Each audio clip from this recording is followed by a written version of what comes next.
हर Korean series में हम यही देखते हैं कि एक लड़की सुंदर है लेकिन अमीर घर की नहीं है। या तो हाउसकीपिंग का काम करती है या फिर किसी ऑफिस में जूनियर लेवल पे काम करती है, लेकिन उस ऑफिस का जो सीईओ होता है वो उसे देखकर उसके अंदर की जो अच्छी इंसान है उसे वो पहचान लेता है और उसके प्यार में गिर जाता है। कितनी अच्छी कहानी है ना।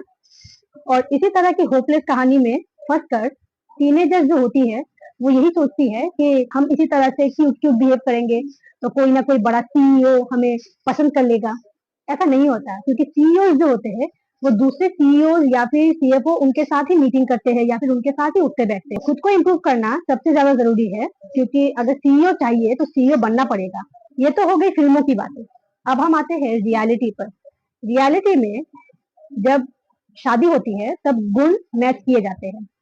जिनको भी लगता है कि हमें एस्ट्रोलॉजी नहीं माननी, हमें कुंडली नहीं मिलाना, मत मिलाइए। लेकिन दो चीजें सबसे ज्यादा इंपॉर्टेंट होती है कुंडली में। एक होता है गण और दूसरा होता है गोत्र। गोत्र के बारे में मैं किसी और दिन बताऊंगी। गण के बारे में सुन लीजिए। अगर आप देवगण है और आपने किसी देवगण से शादी की है तो आप बहुत अच्छे रहेंगे, आपकी फिनेंशियल पोजीशन भी अच्छी होगी और आप अपने तरीके से रह पाएंगे। तो मैं नहीं बोल रही, ऐसा होता है। और अगर आप देवगण है और आपने मनुष्य गण या फिर राक्षस गण में शादी कर ली तो होगा ये कि मनुष्य गण जो है वो आपके साथ कोप अप कर लेगा, लेकिन जो राक्षस गण है वो आपकी उन्नति में बाधा सृष्टि कर सकता है। अब आते हैं मनुष्य गण में।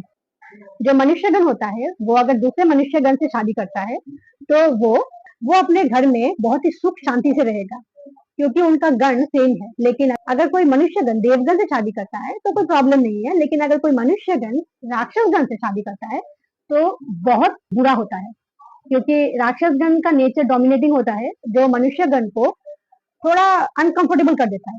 अब आते हैं राक्षस गण के ऊपर। राक्षस गण ऐसा एक गण है जो अपने आप को लेकर बहुत एक्साइटेड रहता है, अपने आप को कहीं पर पहुंचाना चाहता है, बड़ा आदमी बनना चाहता है।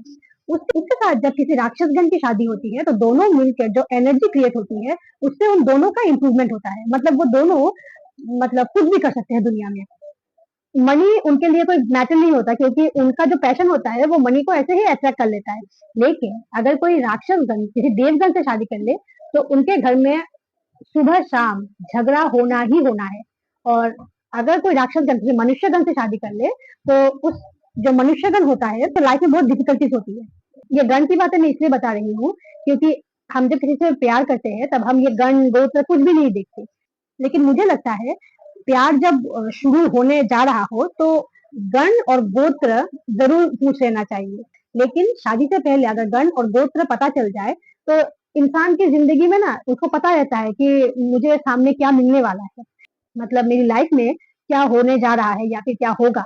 और अगर वो अपनी स्वेच्छा से शादी करता है कि मुझे कोई फर्क नहीं पड़ता, देन इट्स ओके। लेकिन अगर ये सब जानने के बाद कोई शादी करता है तो उसे पता होता है कि अच्छा ये प्रॉब्लम इस वजह से हो सकती है, तो हर बार डिवोर्स लेना या फिर किसी को मार देना ये अच्छा नहीं है। अगर प्रॉब्लम पता होगी तो सोल्यूशन दोनों डिस्कस करके आराम से निकाल भी सकते हैं। इसीलिए मैं कहूंगी कि जितनी भी लड़कियां फिल्मी टाइप की है कि हमें सीईओ मिल जाएगा, पहली बात उनसे मैं ये कहना चाहूंगी कि खुद सीईओ बनने की कोशिश कीजिए। और दूसरी बात, अगर हो सके तो गण और गोत्र पता कर लीजिए। अगर आपको ये वीडियो अच्छा लगे तो इसके कमेंट में जरूर बताइएगा कि आपको ये वीडियो कैसा लगा और आपको गोत्र के बारे में जानना है या नहीं। एनीवेज, अगर आपको ये वीडियो अच्छा लगे तो लाइक कीजिए और मिलते हैं अगले वीडियो में।